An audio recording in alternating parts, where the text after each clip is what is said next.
Bakit nandyan si paring Romeo? Pwede ho ba? Ibigay na lang po sa kanya to.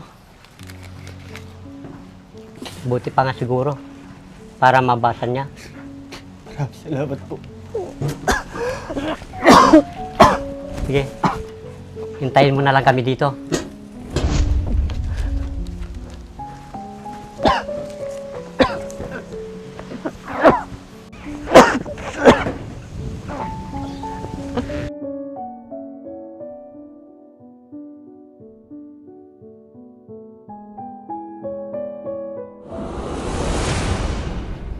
Paring Berto!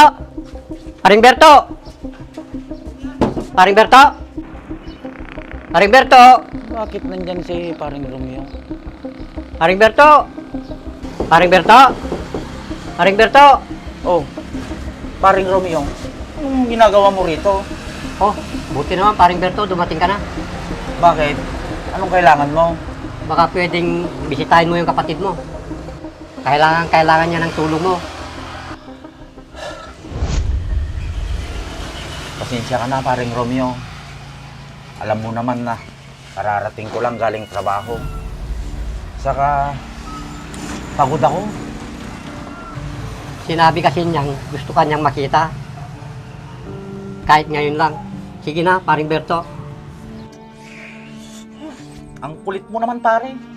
Sinabi na ngang pagod ako eh. Sige na, pare. Kahit ngayon lang. Nakakaintindi ka ba, pare? Pagod nga ako, di ba? Tsaka na lang. Sobra ka naman, pare. Gusto ka na makita ng kapatid mo. Kahit ngayon lang. Di ikaw yung magpakita sa kanya. Gusto ko nang magpahinga.